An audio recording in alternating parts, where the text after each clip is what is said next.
Now you're ready to start using the site for your prospect and group management.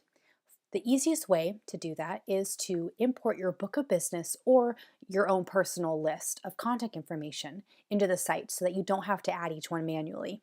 There is a video and guide that shows you specifically how to do this on the AFLAC support community site. But for now, I'm going to add one manually so you can see how easy it is. This is what you'll need to do in the future when you get new prospects.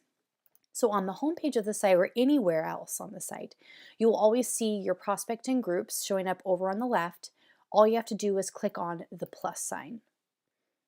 It'll ask for your name. I'm just going to make one up here. You can put in a description, maybe something important or specific about the business. Maybe they have 2 locations. You'll see here that pops up in a green box. It warns you if you're about to add a duplicate prospect. Sometimes you'll come into this if you have a lot of stuff going on. You might accidentally add something twice, so it will warn you. This still keeps it private. You won't see other agents' pages in the site. Even if it has the same name, it will only show up if it's something that you have added to the site. I'm going to scroll down to prospects and groups here, and it shows up where you can check it off as a prospect hot. It's very important, especially if you want it to show up in your numbers. And then step 2 says select search labels and custom data. This is only relevant if you're adding a group to the site. Since you're going to be importing those anyway, you won't really be adding this information manually, but if you click show hide options, it'll pop up and you'll see where you can add things like account number, number of employees, active policy holders, and the enrollment month even. But this is stuff that we will not add yet. So what I'll do is I'll just click hide for now. Scrolling down, step 3 is where you can set up the members and access level. So this turns out that this is always private, no matter what. So you will never have to worry about other people seeing your groups or prospects. It will only be shown to others if you specifically change the settings in this section. So it's set to private already. And then on the left-hand side, this is where you can give other agents access. You realize that sometimes associates will work together on a prospect, so you want to give the other associate access. So I'm Good Looking Agent here. I'm the owner because I'm adding the prospect, but I can choose to give Casey Cool Agent access. I can give him ownership access, which is the same as what I have now, or you can just give him read and write. Read and write means they can't delete the prospect, they can't change things like the subcategory, or they can't delete things from the prospect's workspace, but it still lets them post information and see the prospect in the site. I'm going to click Create Page and add contact info. And I'm going to add Al's information.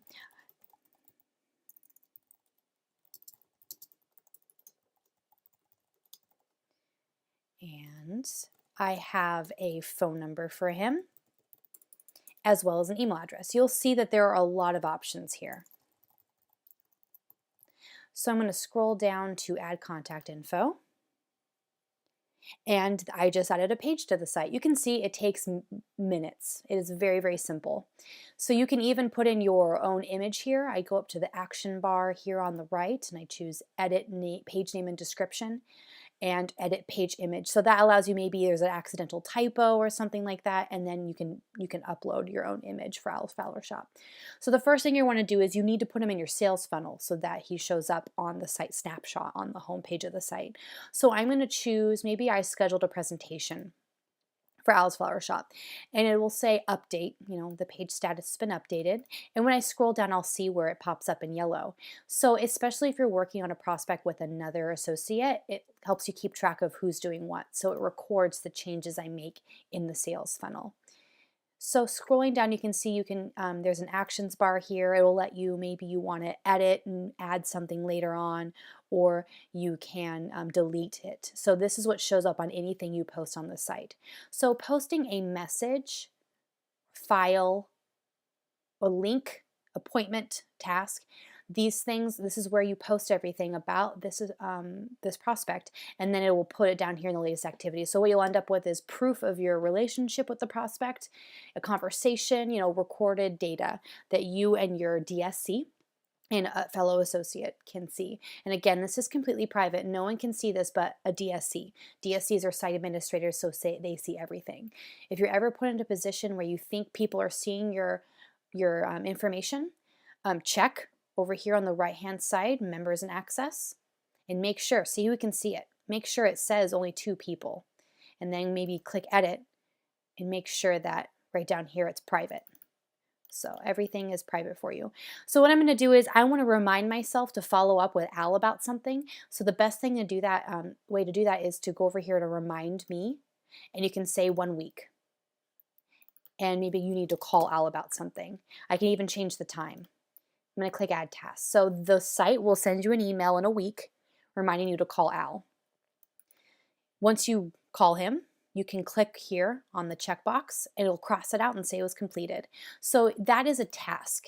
The remind me drop-down bar is just an easy way to do it, but if you want a more detailed task, maybe you want to add other people to the task or put more information, just click on task here in the center and you'll be able to then type in more detail. Maybe you want to get paperwork ready and you want to give yourself a specific due date. And you want to also include Casey because he's responsible too. So the send alert options here too. So it'll tell Casey that you set up this task and he'll receive a reminder email too if you set one up. Maybe you want one an hour before. So that's reminding you and others to follow up. Messages work the same exact way. So that's how you can post maybe a comment. Maybe you talked to Al on the phone. And you can post that too. And this is how you can keep your other agents or your DSC. You can click show more and your DSC will show up in the loop. An important aspect of this also is the shared calendar on FMyI. There are more details about that. There is a video and a guide all about the calendar, but I'm just going to show you real quick how to add an appointment. So I'm going to type in meet with Al to go over MO138. You can do more information here. Start and end date. I don't want to meet at 1 a.m., so I'm going to do 1 p.m. And I'm going to send myself a reminder email an hour before so I remember to come. Casey is going to go with me because he's also on this case with me. And I'm going to choose this send an alert to the people that are responsible. That will send an email to me and Casey. In that email, there's something attached called an ICS file, which means if Casey uses Outlook or Gmail or mail, he can open the email, see that attachment, click on it, it'll add it to his calendar. FMyI calendar, you can view that over here on the left. There's a calendar tab. I'm gonna go to my calendar here and you'll see get paper, my tasks show up here too. And then also more importantly, meet with Al to go over MO138. Your calendar is shared with other people. So it's a great way to keep track of your DSC when they're available. You can schedule time with your DSC. And yes, you can push this forward to other calendars. There's more information about that on the calendar guide. So that wraps it up with this get started video. We wanted to keep it quick and short. There are more videos and guides on the AFLAC support community site. So visit there if you want to go into more detail about all the great features available on FMyI that make it easy to manage your prospects and groups and have a successful business.